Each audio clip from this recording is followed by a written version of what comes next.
और आइए सबसे पहली खबर चमोली की आपको बता रहे हैं, जहां बद्रीनाथ हाईवे नंदप्रयाग के पास 5 दिन से बंद पड़ा है। यहां पहाड़ी से बार बार भूस्खलन हो रहा है। पहाड़ टूटने के बाद बड़े बड़े हरे पेड़ जो हैं वो मलबे के साथ नीचे आ रहे हैं। आवाजाही बंद होने से लोगों को भारी दिक्कत हो रही है। मानसून में बद्रीनाथ हाईवे पर कई जगहों पर पहाड़ी दरक रही है, जो भारी मुसीबत बन गई है लोगों के लिए।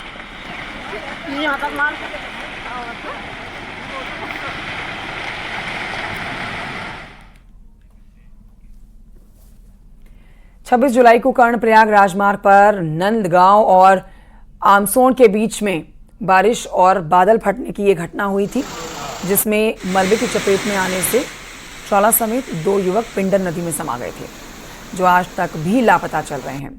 तब तत्कालीन तौर पर दोनों युवकों की तलाश में नदी के किनारे सर्च ऑपरेशन चलाया गया था, लेकिन दोनों युवकों का कोई सुराग नहीं मिल पाया। एक बार फिर से लापता लोगों की खोजबीन शुरू की गई है, जिसके लिए मौके पर एनडीआरएफ की टीम बुलाई गई है, लेकिन अभी भी लापता लोगों का कोई पता नहीं लग पाया है।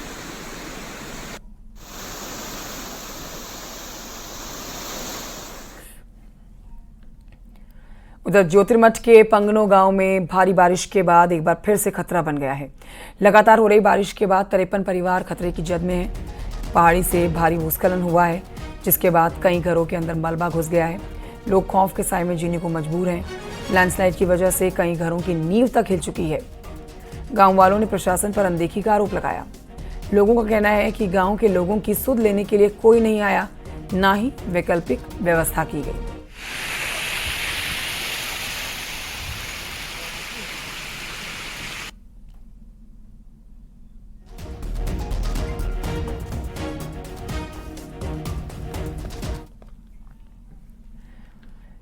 टिहरी का घनसाली क्षेत्र आपदा के लिहाज से सबसे ज्यादा संवेदनशील है और हर जगह बरसात में ग्रामीण प्राकृतिक आपदा की मार झेलते हैं।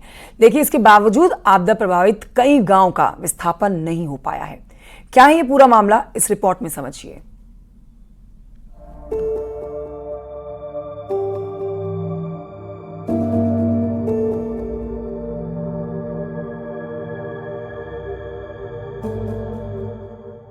टिहरी के घनसाली में इस बार भी कुदरत का कहर बरपा। भिलंगना, नैलचामी, बूढ़ा केदार क्षेत्रों में भारी बारिश की वजह से नुकसान हुआ, जिसके बाद अधिकारियों के साथ नेताओं ने आपदा प्रभावित इलाकों के दौरे किए और हर संभव मदद का भरोसा दिलाया गया। लेकिन लोगों का आरोप है कि सारे वादे कागजों तक ही सीमित रह गए और कोई काम नहीं हुए। आपने देखा गए 2 माह किस तरह से हमारे पूरे बिना खाल, बूढ़ा केदार, तमाम जो है ऐसी जगहों पर जो जनहानि भी हम लोगों को झेलनी पड़ी है। आज जो है कुछ दिन पहले जो हम भिलंग पट्टी में बादल फटने से जो है पूरा क्षेत्र जो है खौफ के साए में जी रहा है। बड़े बड़े नेता लोग आते हैं, सभी लोग आते हैं, फिर बाद में जो वो बस्ता में पड़ जाता है। और हम जो है काफ़ी टाइम से यहाँ परेशान हैं, यानी कि हम 2006 से 4 दिन तक परेशानी चल रहे हैं।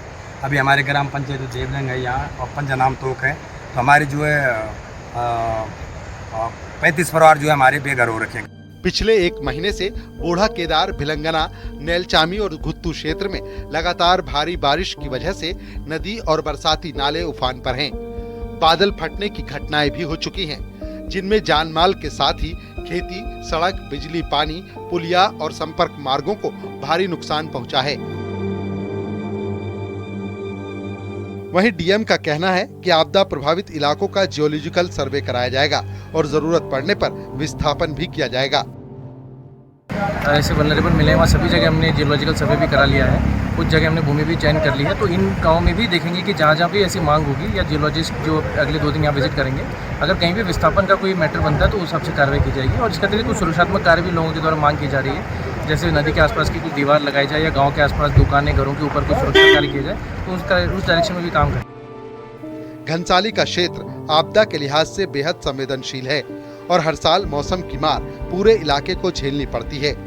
ऐसे में ठोस योजना बनाकर काम करने की जरूरत है, ताकि आपदा के नुकसान को कम किया जा सके और आपदा प्रभावितों को भी राहत मिल सके। टिहरी से न्यूज़ 18 के लिए सौरभ सिंह की रिपोर्ट।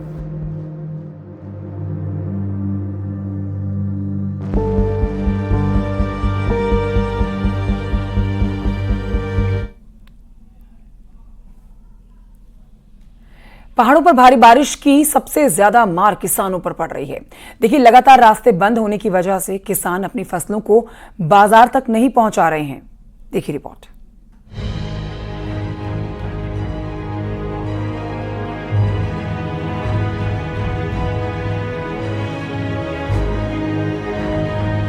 विकासनगर के जौनसार बाबर की बड़ी आबादी को कुदरत की मार झेलनी पड़ रही है।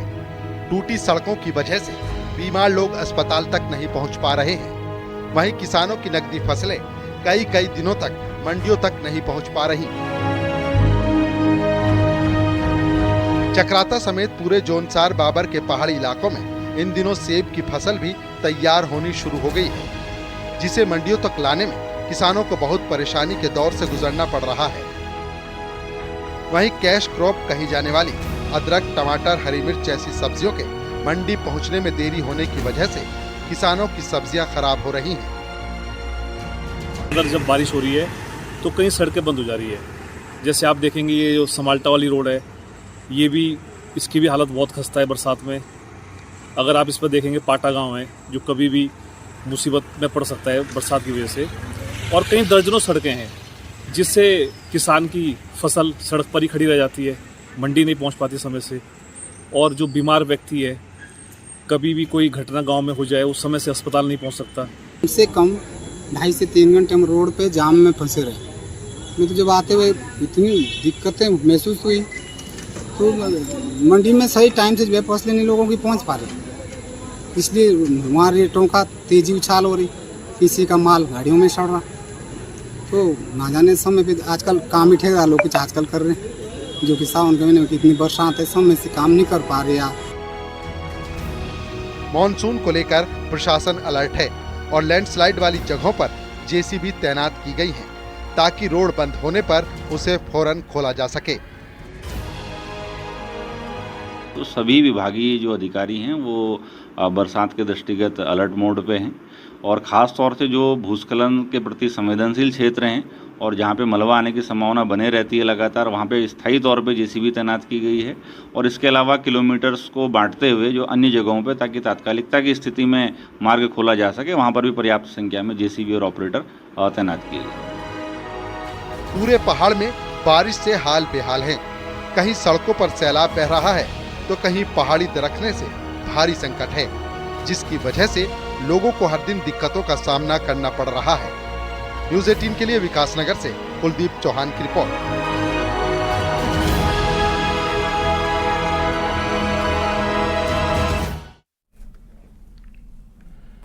और ये बढ़ते हैं आगे। केदार घाटी में पैदल रास्तों को ठीक करने का काम लगातार जारी है। इस पर आपको अपडेट दे देते हैं कि पैदल रास्तों को 6 मीटर तक चौड़ा किया जा रहा है। सोनप्रयाग से गौरीकुंड के बीच में मंदाकिनी नदी पर 2 पैदल पुल बनाए जा रहे हैं। इसके साथ ही नया वैकल्पिक मार्ग भी तैयार किया जा रहा है ताकि केदारनाथ आने वाले श्रद्धालुओं को दिक्कतों का सामना ना करना पड़े। आपको बता देते हैं कि पिछले दिनों केदार घाटी में आपदा जो आई थी, उससे पैदल रास्ते थे वो सारे टूट गए थे या बह गए थे।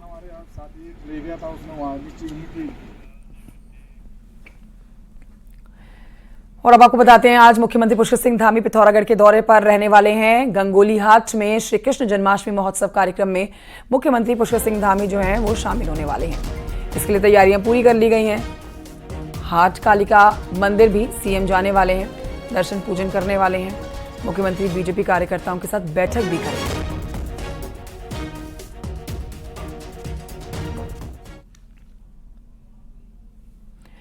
दिल्ली में अब केदारनाथ धाम मंदिर नहीं बनेगा। इस पर आपको बड़ा अपडेट दे रहे हैं कि मंदिर बनाने वाले ट्रस्ट ने प्रेस रिलीज जारी की है और जानकारी दी है। ट्रस्ट के अध्यक्ष सुमन मित्तल ने कहा है कि दिल्ली में केदारनाथ धाम बनाने का काम बंद कर दिया गया है। साथ ही केदारनाथ धाम ट्रस्ट बंद करने की भी प्रक्रिया शुरू हो चुकी है। पूर्व अध्यक्ष पद से सुरेंद्र रौतेला के इस्तीफा देने से वो आहत हैं। इसके साथ ही ऑनलाइन QR कोड से पैसा लेने की प्रोसेस को भी बंद कर दिया गया है।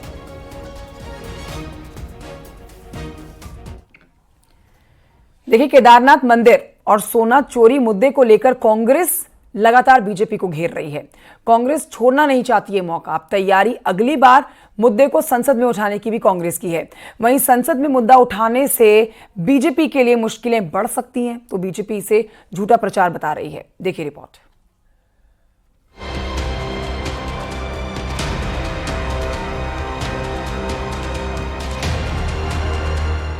केदारनाथ मंदिर से सोना चोरी हुआ या नहीं, ये तो जांच के बाद साफ होगा।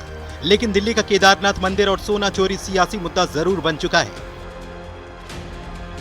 अब विपक्ष सोना चोरी के मुद्दे को संसद में उठाने की तैयारी कर रहा है। कांग्रेस लोकसभा और राज्यसभा में केदारनाथ का मुद्दा उठाना चाहती है, तो दावा है कि शिवसेना के उद्धव गुट के साथ बाकी दल भी इस मुद्दे का समर्थन करेंगे। सूत्रों का दावा है कि 223 किलो सोना दान देने वाले महाराष्ट्र का कारोबारी है, इसलिए शिवसेना उद्धव गुट भी इसे मुद्दा बनाना चाहती है, ताकि सोना देने वाले ने क्या दिया ये सच भी सामने आ सके, तो बीजेपी और उसके सहयोगियों को घेरा जा सके। हम चाहते हैं कि वो आए हमारे बीच में। वैसे उन्होंने मुझसे कहा कि तुम भी तो मेरे ही दूत हो और करो, और जो मेरे हाथ का है मुझे बताना। राज्यसभा में और लोकसभा में केदारनाथ का विषय उठने वाला भी है, तो ये बात उन्होंने मुझसे कही है। केदारनाथ सोना चोरी पर शंकराचार्य अभी मुक्तेश्वरानंद ने सवाल उठाए थे, तो उन्हें कांग्रेस का एजेंट तक कहा गया था। ऐसे में देश की संसद में विपक्ष ने केदारनाथ का मुद्दा उठाया तो किरकिरी पूरे उत्तराखंड की होगी। ऐसे में संसद में उत्तराखंड के सांसद क्या जवाब दे पाएंगे, सवाल ये भी है। उनका पूरा संगठन ही, पूरी की पूरी कांग्रेस फेक नैरेटिव पे चल रही है। झूठ बोलो, बार बार बोलो, जोर से बोलो, ताकि लोगों को सच लगने लगे। थोड़ी सी आंशिक 4 कदम आगे बढ़े हैं झूठ बोल करके, तो उनको लगता है कि यही चलेगा, लेकिन जनता अब समझ गई है कि झूठ चलने वाला नहीं है। इसलिए कांग्रेस को झूठ बोलने से बाज आना चाहिए। केदारनाथ सोना चोरी और दिल्ली में मंदिर बीजेपी के गले की फांस बन चुका है, और जब तक सोना चोरी पर सरकारी जांच रिपोर्ट सार्वजनिक नहीं हो जाती, तब तक ये मुद्दा शांत होता नहीं दिखता। दीपांकर भट्ट, न्यूज 18, देहरादून।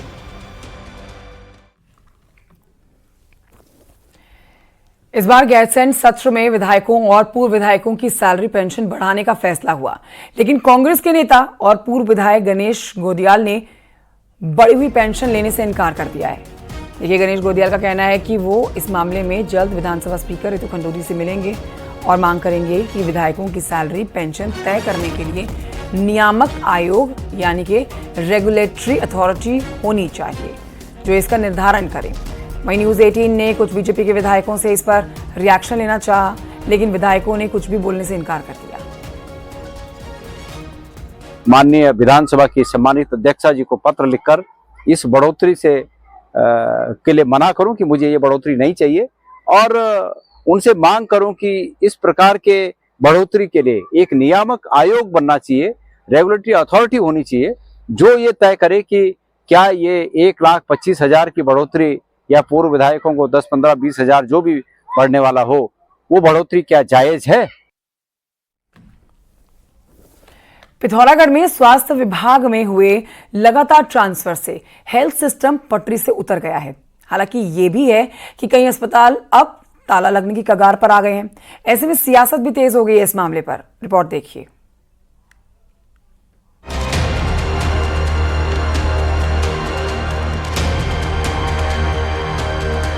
पिथौरागढ़ में हेल्थ सिस्टम पहले से ही पटरी से उतरा है, लेकिन अब जले में नमक का काम किया है भारी संख्या में डॉक्टर्स के हुए एक तरफा ट्रांसफर ने। पिथौरागढ़ में बीते 1 महीने में 15 डॉक्टर्स को मैदानी जिलों में भेजा जा चुका है, जबकि इनके बदले एक भी डॉक्टर यहां नहीं आया।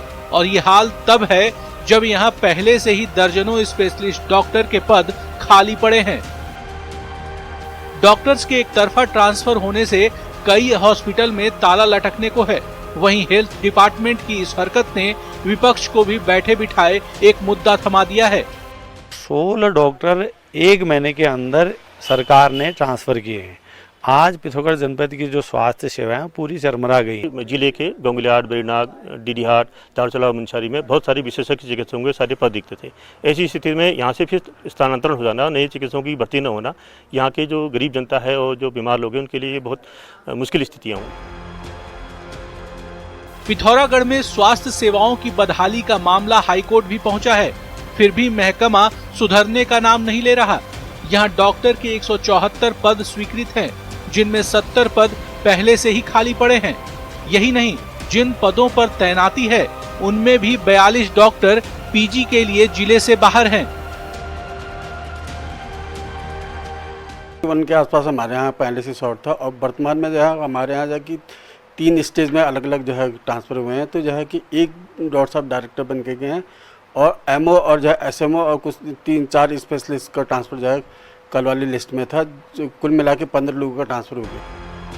कहने को तो पिथौरागढ़ में बेस अस्पताल है, लेकिन यहाँ डॉक्टर्स की तैनाती सालों गुजरने के बाद भी नहीं हुई है। ऐसे में शासन से हुए ट्रांसफरों की कीमत अब मुख्यालय के साथ ही तहसीलों के अस्पतालों को भी चुकानी पड़ रही है। हेल्थ डिपार्टमेंट की बेरुखी का ये हाल तब है जब पिथौरागढ़ में नेपाल के साथ ही चंपावत के मरीज भी इलाज के लिए पहुंचते हैं। न्यूज 18 के लिए पिथौरागढ़ से विजय वर्धन उप्रेती की रिपोर्ट।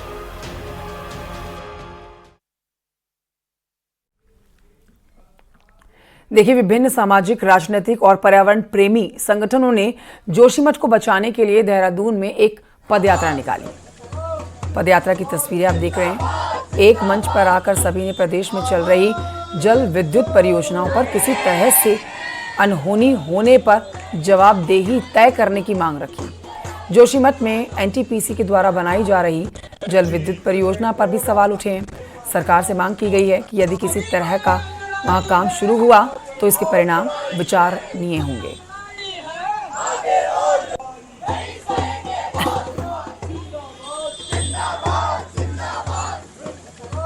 ब्लास्टिंग होती आपने पूरा बारिश में देखा, जोशीमठ अलग अलग जगह से गिर रहा था, पूरा हाईवे में मलबा नीचे था, अलग अलग जगह लैंडस्लाइड्स थी इस बारिश में भी। तो अगर आप ब्लास्टिंग का परमिशन देते हैं उस पहाड़ में जो ऑलरेडी एक डेबरी में बसा हुआ है, एक पूरा डेबरी मतलब एक पूरा मलबे में बसा हुआ पहाड़ है, उसमें अगर आप ब्लास्टिंग की परमिशन देते हैं तो कुछ ना कुछ होगा। अब देखिए पहाड़ की 10 बड़ी खबरें पहाड़ टॉप 10 में। देहरादून के आईएसबीटी में नाबालिग के साथ गैंगरेप के मामले में पुलिस जल्द चार्जशीट कोर्ट में दाखिल करेगी। माना जा रहा है कि आने वाले हफ्ते में पुलिस चार्जशीट कोर्ट में पेश करेगी। पौड़ी में पुलिस महिला सुरक्षा को लेकर पुलिस स्कूलों में छात्राओं को दे रही है ट्रेनिंग। छात्राओं को सेल्फ डिफेंस के लिए ट्रेनिंग दी जा रही है। ज्योतिर्मठ के गांधीनगर में भूस्खलन के साथ बड़ा पत्थर एक मकान के पास आकर रुक गया, जिससे बड़ा हादसा होते होते टल गया। उत्तरकाशी में मोरी के लिवाड़ी गांव में लोग उफनते सुपीन नदी पर लकड़ी का पुल बनाने में जुट गए हैं। 3 अगस्त को अस्थायी पुल नदी की तेज बहाव में बह गए थे। रामनगर में केंद्रीय सड़क एवं परिवहन राज्य मंत्री अजय टम्टा ने कहा है कि धनगढ़ी और पनोद पुल का काम समय पर पूरा हो जाएगा। महाराष्ट्र के जलगांव में आयोजित लखपति दीदी के सम्मेलन में जौनसार बावर की लखपति दीदियां वर्चुअली शामिल हुई हैं। हरिद्वार में लखपति दीदी योजना के तहत 1 दिवसीय लखपति दीदी परीक्षण कार्यशाला का भी विकास भवन में आयोजन किया गया। बड़ी संख्या में लखपति दीदियां पहुंची। टिहरी में बीजेपी के सदस्यता अभियान को लेकर कार्यशाला हुई है, जिसमें महिला मोर्चा की राष्ट्रीय महामंत्री दीप्ति रावत ने शिरकत की है। श्रीनगर में बारिश से कई दुकानों में मलबा और पानी भर गया। नेशनल हाईवे 58 की नाली बंद होने से व्यापारियों को भारी नुकसान हुआ। और श्रीनगर में हेमवती नंदन बहुगुणा केंद्रीय गढ़वाल विश्वविद्यालय में हॉर्टिकल्चर डिपार्टमेंट में अब जल्दी QR कोड स्कैन करते ही अलग अलग प्रजाति के पौधों की जानकारी मिल जाएगी। Welcome back. और आइए अब आपको बताते हैं कि आज पूरे देश में श्री कृष्ण जन्माष्टमी की धूम देखी जा रही है। उत्तराखंड से लेकर देश के हर कोने में राधे कृष्ण का मंदिर सजा हुआ है। हर जगह मंदिरों में सुबह से श्रद्धालुओं की आप भीड़ देख पाएंगे। ये तस्वीरें आपके सामने है। जन्माष्टमी पर द्वापर युग जैसा दुर्लभ संयोग इस बार बन रहा है, तो इस बार विशेष तौर पर खास बताई जा रही है कृष्ण जन्माष्टमी। मान्यता है कि इस दिन भगवान श्री कृष्ण के बाल स्वरूप यानी लड्डू गोपाल की पूजा करने से जीवन में सभी दुखों से मुक्ति मिल जाती है। साथ ही सभी मनोकामनाएं पूरी हो जाती हैं। इस साल जन्माष्टमी पर चंद्रमा के वृषभ राशि में होने से जयंती योग का भी निर्माण होगा। यह योग पूजा करने के लिए बहुत ही शुभ माना जाता है। इस मुहूर्त में पूजा करने से व्यक्ति को शुभ फलों की प्राप्ति होती है।